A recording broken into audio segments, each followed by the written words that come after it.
Welcome back to the Sherwood Urban Farm. And in today's video we're going to do an autumn garden tour. So in this bed I've now got rainbow spinach in it, but I have always struggled with this bed because of this big tree until recently. Now I have chopped off its main root. Well, it's not its main root, one of its roots, that's a lateral sort of root that was coming across here and sucking up all the nutrients and all the water and stuff. It was just always dry, this bed, and everything just always struggled along except for the Cape gooseberry. They just loved it here, but it just always struggling with this bed. So now that I have chopped off that root, I can see there's a major difference in the amount of moisture in the soil, and the things are just starting to grow much better. Next to the Swiss chard, I have got baby spinach, which are growing beautifully. I got them as plugs from Moreland. And then along this side, I've still got my herbs, which I pruned in a video which I showed you the other day, and I pruned them back, and they are doing so well. I think our autumn has come a bit later this year than it normally did. So they seem to think it's spring, and so do the nasturtiums, because they're just popping up everywhere. In this bed, I thought I'm going to get in here early with my snap peas, and I planted them probably in February. I usually plant in February, actually, all my snap peas and normal peas, and well, the snails had a field day with them. The nasturtiums have come up and they're doing great, but I've lost half of my bed of peas to the snails. They have annihilated them. So I've only got about 4 or 5 plants left. I have got some new seedlings that I'm going to plant that are in the greenhouse, so then I'll fill this bed up again. But I was most disappointed. I thought I would get a head start on the season, but the snails had other ideas for me. And even the temperature of January, February, that was just so hot. I have eggplant aubergines, and they have fruited a little bit, but it also wasn't so great. They were these little mini ones. I also got them from Moreland as plugs, and they certainly grew a lot better, as in the foliage did, especially after I discovered what was actually eating the foliage. It's a little ladybug, but it's not a ladybug, because this little beetle, it sort of eats the leaves, that it looks like just like the vein sort of like skeletonizes the leaves. Anyways, and so it grew some eggplants, but they only grew about this big. So then I read that these are like this dwarf variety. So I'm really disappointed. They're having a go at it again. I have there's some flowers, fruit, so it might fruit again before we hit winter, but it is disappointing because I only have this season and I have a family of 5. I can't be feeding them these little tiny jobs. The last plants I had in the last season, they had produced these massive aubergines, and it was great. They were just producing and producing. I did try and overwinter them. That wasn't successful, but so now I've got these ones. I don't actually know if I should just yank them out or leave them, because you can leave them, overwinter them, but now they've gotten a whole bunch of flowers. I'll leave them and see what happens. Maybe I will actually just pull them out, because they are hogging this bed. I have planted some onions in, the red onions, around the border of the plant, of the aubergine. So we'll see how we go with this. I wasn't very happy with it, I must say. I was quite disappointed. And then on this side, I had bell peppers in here, but it was very hot and they took a lot of strain. So I had gotten some peppers, some nice biggish ones, but it took longer than I had expected, and they really did take strain. They got some sunburn. I think next season what I will do is I will put a shade cloth over them.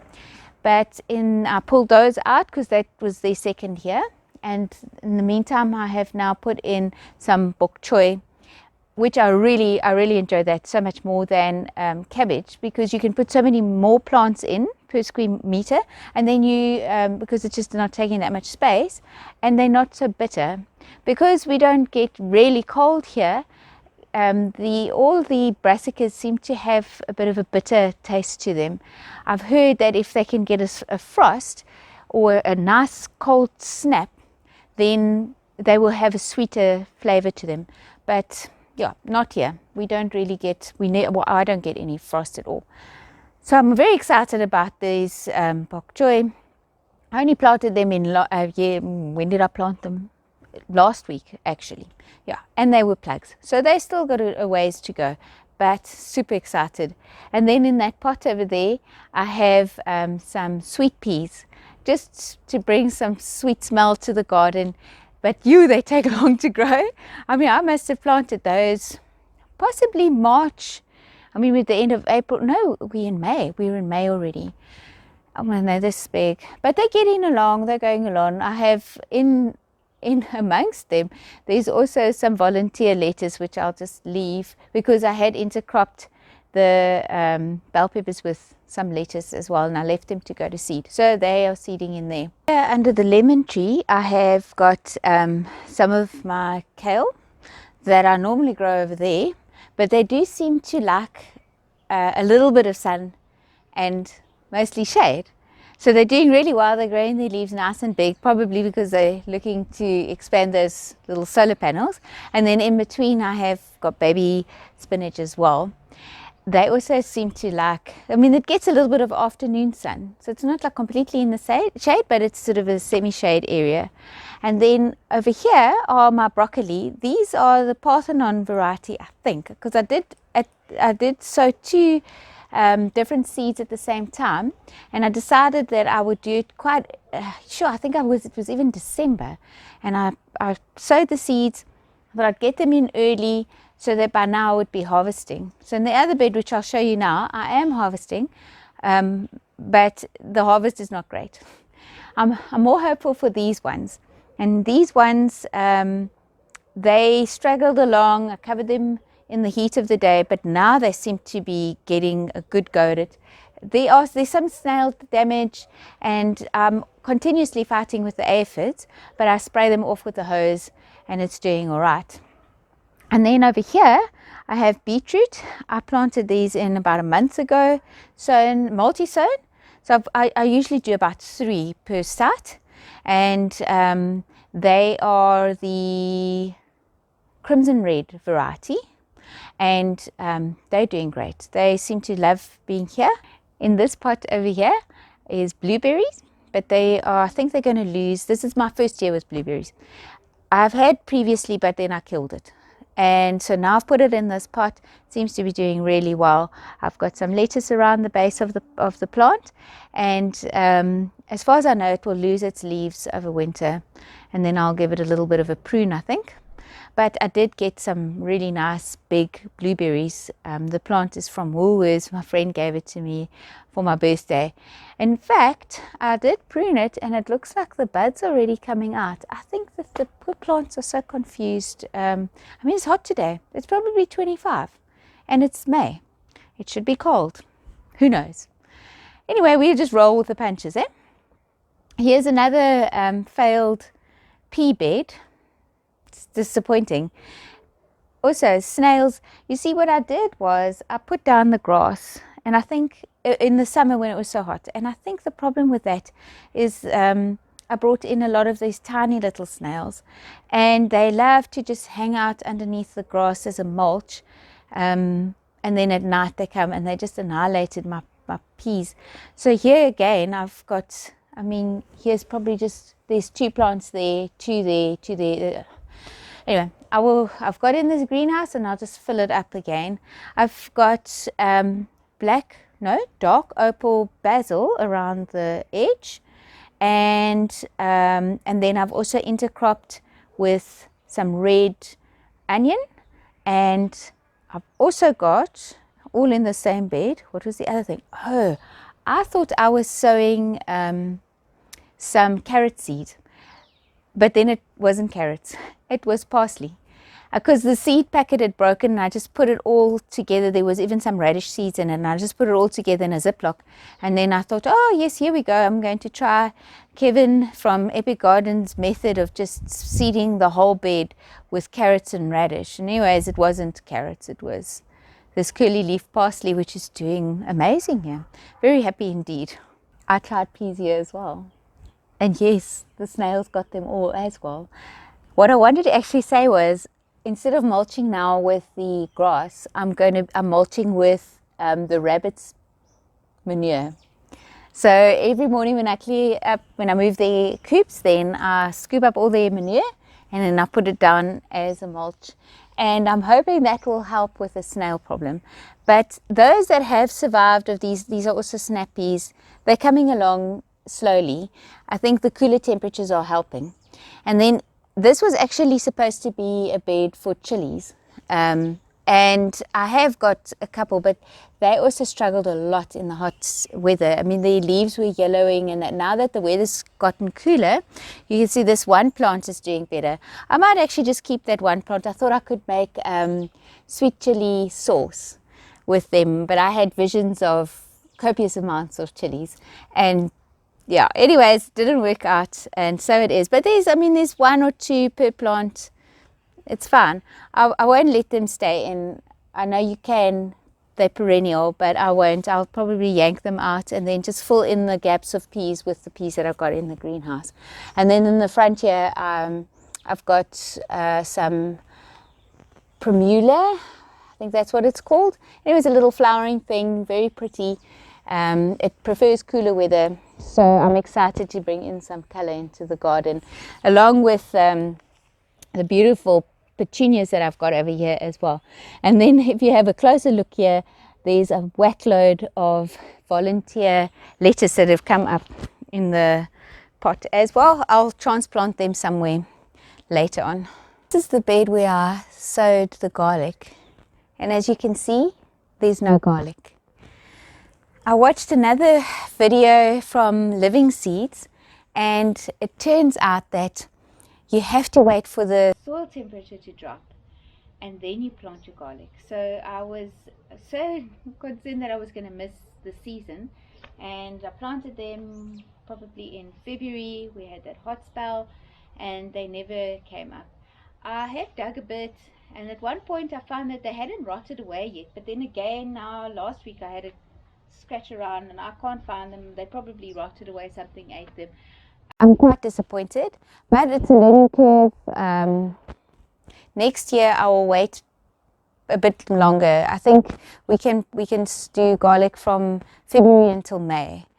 But I mean, even today, it's like I said, it is really hot. So I think the temperatures and the climate is just a bit odd lately. So I'll keep trying. Maybe I will actually buy some more garlic and just do it again. I think the method was right. I don't think you can really go wrong with just sticking it the right way up into the soil. It should be fine.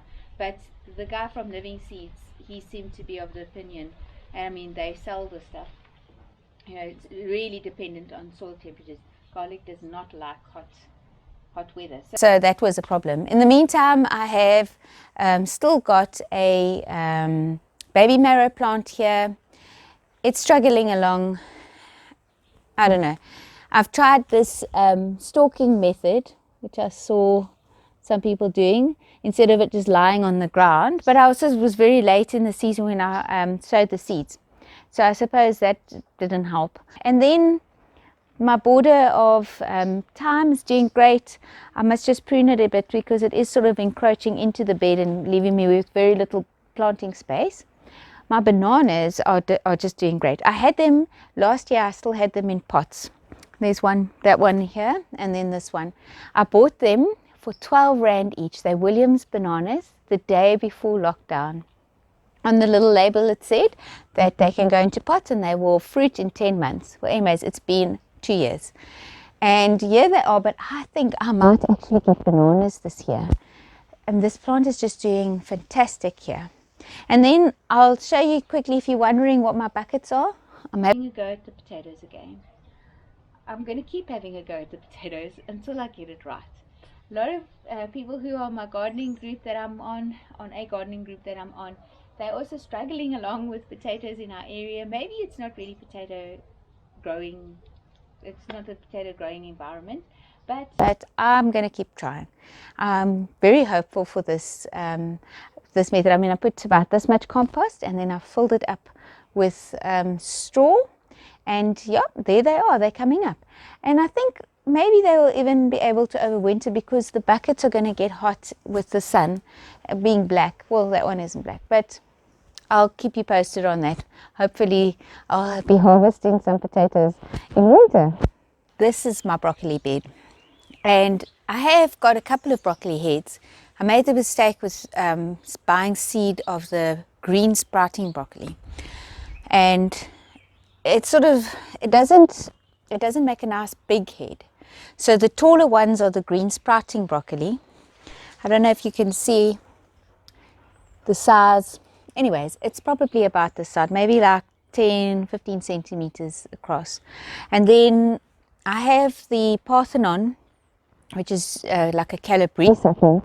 Anyway, they're also not doing great. I don't know why. I can't tell you why. I don't know if it's maybe that I planted them too early. They went through that really hot spell. Who knows? I mean, I'm getting some broccoli, so it's not a complete waste. And then what is nice is that if you chop the head off, then it will start sprouting along the side. So this is the sprouting broccoli. So you can see the little florets along the side here. And there was the sort of a head up like that. And then it will, so you'll still get a harvest, you know, over a certain period of time. You'll still get some.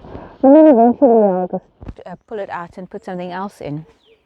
I have got some lettuce here which have gone to seed, and then along the wall is sweet potato, the white one, and then in this bed I have still got my perennial kale, which is doing really well. What happens with this kale as well is if the head, the top part sort of stops growing, or if you just chop it off, then it will send out side shoots. This one hasn't even done that. I mean, it's still growing, and then it starts to send out these side shoots. So you can be harvesting from these. I mean, I haven't been recording how much, but you can harvest for ages from this kale, and all the animals love this. And they will eat the other stuff. They'll eat the Swiss chard and so on, but you bring them kale leaves, and we're even starting to eat it. I put it in stews and in soups. Not that my family like ecstatic about it, but they eat it. They'll be okay. And then over here in this bed I have the sweet potatoes. This is the orange one. There's actually two varieties. I don't know what they're called because I got them from the supermarket. I've got the one from Woolworths and the one from Checkers. And the one that I got from Checkers has got, here we go. It's got a different shaped leaf. So it's sort of got it's 5-fingered, almost like an ivy kind of leaf. And then the other one has, the new leaves come out like purple. They're this purple color. And last year this one was really nice. It was so sweet, and I have been harvesting. So what I do is I just pull out from each plant 1 or 2, and then leave the plant in so that the rest of the tubers can develop. The white sweet potato is going along the wall and around the corner there, but that one I'm going to pull out shortly. When I extended the vegetable garden and I put in these beds, then I had dedicated this bed to be a bell pepper bed, not realizing that the bell peppers are only starting to fruit now at this time of the year, like in April, May, which is a problem in this bed because later on there's not going to be any sun here at all. So it's a bit of a problem because now I've got peppers developing on these bushes and they are not going to get enough sun. At some stage, I think here by June, there will be no sun here until possibly August, late August. Anyways, so this is their second year here. And then I'll just pull these ones out. This bed did really well with sweet corn, which I thought was sweet corn, but then it turned out not to be. It said sweet corn in the packaging, but it wasn't sweet corn. And then I've still got a Swiss chard here. I've got some Swiss chard there. What I will do is when these are finished fruiting, then I'll pull them out and then I'm going to put in Swiss chard for the winter. They will grow fine here. It'll take longer, but they don't seem to mind if they're in the shade. A friend gave me this as a granadella vine, and I was procrastinating as to where I was going to plant it because it's vine sown. I thought if I had it going along here, it was going to block out the winter sun, but it isn't the case. In the meantime, the poor thing has now sent its roots down.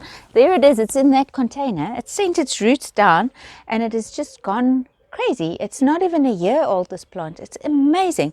Straight down into the soil, and it has blossoms everywhere, and they give the most beautiful blossoms. And then here all along the garden fence, I have planters, which I've put in some, what was this one called? Ovie red lettuce. And there's some frilly lettuce. And then here are some chili peppers. And then along that side, I have got the air bricks, which I've also just put in. So this is the latest beds that I have annexed in the garden. I have had to put up this fencing here because of the rabbits that run free. But I have planted in borders of the Ovie red lettuce, and then another variety of like a cos lettuce. And then there's some spinach, dill. And then I have 2 rows of onions. I think it's the Texas Grano variety. I have planted on either side. The idea is that over this trellis, the sweet peas will grow up. But like I said, they've been growing very slowly. And then I got a little tortoise came in and also decapitated some of them. Anyway, so between the animals and the children and the pests, it's quite something to get a garden going here. I hope you enjoyed my autumn garden tour and that inspired you to get your garden growing. And if you did enjoy that, please like and subscribe and share with your friends, and have a fantastic day further.